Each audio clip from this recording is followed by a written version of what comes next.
नमस्कार मित्रों, आज हम शक्तिला एकादशी की कथा सुनेंगे तथा साथ ही शुभ मुहूर्त, पूजा विधि, कुछ सरल उपायों का वर्णन करेंगे। तो चलिए प्रारंभ करते हैं। शुभ मुहूर्त। शक्तिला एकादशी इस साल 6 फरवरी को मनाया जाएगा। पंचांग के अनुसार 5 फरवरी के दिन 5:24 PM से एकादशी तिथि की शुरुआत होगी, जो 6 फरवरी के दिन 4:07 PM तक रहेगी। व्रत तोड़ने का समय 7 फरवरी 6:49 AM से 9:01 AM तक रहेगी।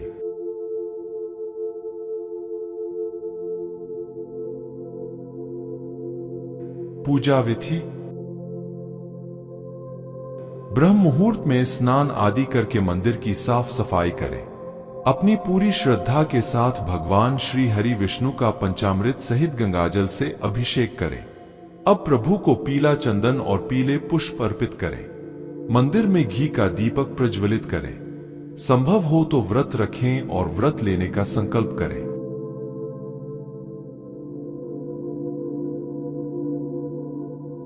अपनी सामर्थ्य के अनुसार 11 या 108 बार ओम नमो भगवते वासुदेवाय मंत्र का जाप करें। तत्पश्चात श्री हरि विष्णु और लक्ष्मी जी की आरती करें और प्रभु को तुलसी सहित भोग लगाएं।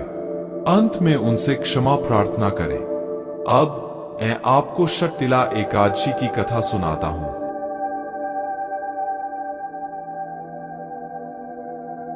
एक समय की बात है, शक्तिला एकादशी की महिमा सुनने देवर्षि नारद भगवान श्री कृष्ण के पास पहुंचे। नारद जी बोले, हे कृष्ण, हे महाबाहु, हे भक्त भावन, आपको मेरा नमस्कार। अगर आपकी इच्छा हो तो कृपया कर मुझे इस शक्तिला एकादशी की कथा सुनाइए। श्री कृष्ण जी बोले, जैसा फल मैंने होते हुए देखा है सो मैं तुमसे कहता हूं। सुनो हे नारद, प्राचीन काल के मृत्युलोक में एक ब्राह्मणी रहा करती थी। वह सदा व्रत और देव पूजा करने में लगी रहती। वह सदा मेरी भक्ति किया करती और वह भक्ति पूर्वक दीन ब्राह्मणों और अनाथ कुमारियों को दान दिया करती थी। नित्य व्रत करने से उसका शरीर निर्मल हो गया था। इतना करने के बावजूद उसने देवताओं और ब्राह्मणों को कभी अन्न दान नहीं किया, जिससे प्राणियों की बड़ी तृप्ति होती है। सो हे द्विज, फिर बहुत काल के उपरांत मैंने विचार किया कि अति कठिन व्रतों से इसका शरीर तो शुद्ध हो गया और इसने शरीर का कष्ट उठाकर वैकुंठ लोक भी प्राप्त कर लिया, इसमें संदेह नहीं। परंतु इसने कभी अन्न दान नहीं किया, जिससे प्राणियों की सबसे बड़ी तृप्ति होती है।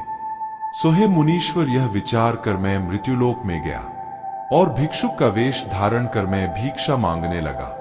तब ब्राह्मणी बोली, हे महाराज, आप कहां से आए हैं? मेरे सामने सत्य सत्य कहिए। परंतु मैंने फिर भी यही कहा कि हे देवी, मुझे भिक्षा दो। तब उसने बड़े क्रोध से एक मिट्टी का पिंड मेरे भिक्षा पात्र में डाल दिया। सो मैं तत्काल ही अपने लोक को चला आया।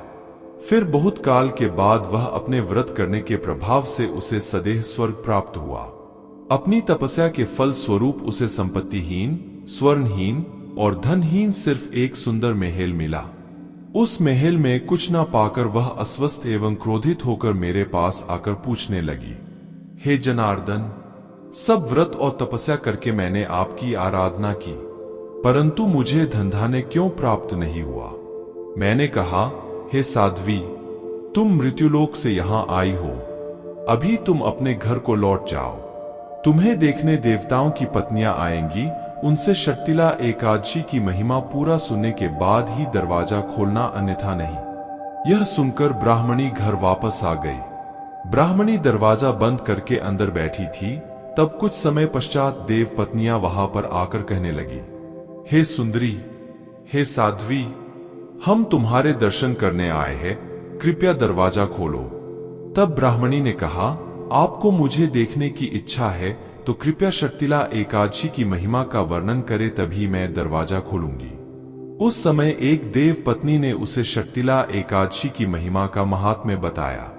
महात्म्य सुनने के बाद ब्राह्मणी ने दरवाजा खोला। देव पत्नियां उसके दर्शन से बहुत प्रसन्न हुई।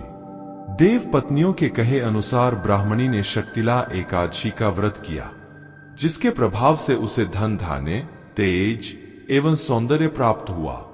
धन धान्य संपादन करने के लोभ दृष्टि से यह व्रत नहीं करना चाहिए। इस व्रत के पालन से अपने आप गरीबी दुर्भाग्य नष्ट हो जाते हैं।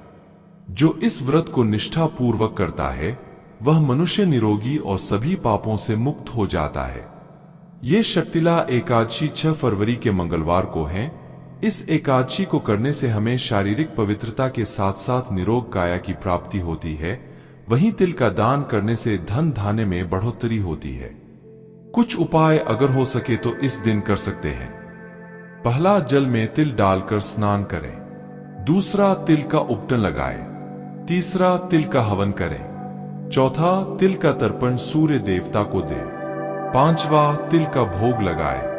और छठा, तिल से बनी सामग्रियों का दान करें। ये तिल के 6 प्रकार के प्रयोग से आपको और आपके परिवार को निरोग काया तथा भगवान की कृपा प्राप्त होगी।